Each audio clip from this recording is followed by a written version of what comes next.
Movie box office దగ్గర అతిపెద్ద war జరగడానికి సమయం దగ్గర పడుతుంది. సలార్, డంకీ మూవీస్ ఒక్కరోజు గ్యాప్ లో విడుదలవ్వబోతున్న సంగతి తెలిసిందే. ఈ రెండు చిత్రాల్లో ఏది అంచనాలను నిలబెట్టుకుంటుందా అనే ఆసక్తి అంతటా నెలకొంది. షారూక్ నటించిన డంకీ మూవీ డిసెంబర్ 21న, ప్రభాస్ నటించిన సలార్ డిసెంబర్ 22న రిలీజ్ కాబోతున్నాయి. ఇప్పటికే ఈ చిత్రాలకు అడ్వాన్స్ బుకింగ్స్ కూడా మొదలయ్యాయి. అయితే షారూక్ సినిమాలకు ప్రపంచవ్యాప్తంగా బుకింగ్స్ ఓపెన్ అయ్యాయి. కానీ సలార్కు మాత్రం ఇంకా పూర్తిగా ఓపెన్ కాలేదు. ఈ క్రమంలోనే బాలీవుడ్ మీడియా సలార్ పై అప్పుడే విమర్శలు మొదలుపెట్టింది. సలార్ కు అడ్వాన్స్ బుకింగ్స్ పాక్షికంగా ఓపెన్ అవ్వడంతో ఈ ఏడాది సలార్ కంటే డంకీనే ఎక్కువ కలెక్షన్స్ సాధిస్తుందనే కథనాలు వినిపిస్తున్నాయి. డంకీ చిత్రానికి అడ్వాన్స్ బుకింగ్స్ రూపంలో 4.5 కోట్లు వసూలయ్యాయి.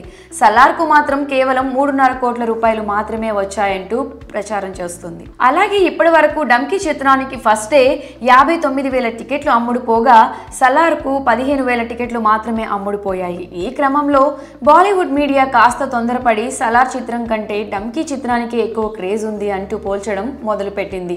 ప్రభాస్ కు తెలుగు ప్రజల్లో ఉన్న క్రేజ్ బాలీవుడ్ కు తెలియనిది కాదు. ఒక్కసారి బుకింగ్స్ ఓపెన్ అయితే ప్రభాస్ ఫ్యాన్స్ వసూళ్లను ఏ రేంజ్ వరకు తీసుకుని వెళ్తారో అందరికీ తెలుసు.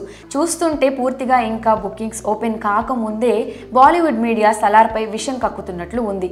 ప్రభాస్ సౌత్ ఇండియాలో పాపులర్ రెబల్ స్టార్, నార్త్ లో షారూక్ ది పై చేయి కాగా వరుస ఫ్లాపులతో ఉన్నప్పటికీ ప్రభాస్ కు పాన్ ఇండియా స్టార్ గా ఇప్పటికీ ఏ మాత్రం క్రేజ్ తగ్గలేదు. ఇప్పటికే ఓవర్సీస్ లో సలార్ అడ్వాన్స్ బుకింగ్స్ లో ప్రభాస్ ప్రభంజనం స్పష్టంగా కనిపిస్తుంది. ఈ ఏడాది విడుదలైన చిత్రాల్లో అడ్వాన్స్ బుకింగ్స్ లో వేగంగా $1 మిలియన్ క్లబ్ లో చేరిన చిత్రంగా సలార్ రికార్డ్ క్రియేట్ చేసింది. ఇలా చూస్తే సలార్ డంకీపై తన ఆధిపత్యాన్ని కనబరుస్తూనే ఉంది. ఇప్పటికే 2,000 కోట్ల కలెక్షన్స్ అందించిన సినిమాలతో షారూక్ ఖాన్ ఊపు మీద ఉన్నాడు. కాబట్టి సహజంగానే అతని తర్వాత మూవీ మీద భారీగా అంచనాలు ఉంటాయి. ఈ క్రమంలో డంకీ నార్త్ లో అడ్వాన్స్ బుకింగ్స్ లో ఎక్కువగా వసూళ్లు రాబట్టడంలో ఆశ్చర్యం లేదు. అలానే ఆ ప్రాంతాలలో ప్రభాస్ సినిమాకు వసూళ్లు కాస్త తగ్గడం అనేది సహజం.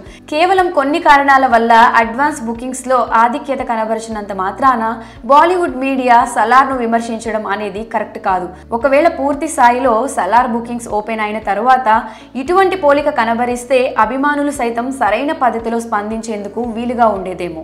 ఏదేమైనా ఈ రెండు సినిమాల మధ్య బాక్స్ ఆఫీస్ ఫైట్ జోరుగా ఉండబోతుందని చెప్పడంలో ఎటువంటి సందేహం కూడా లేదు.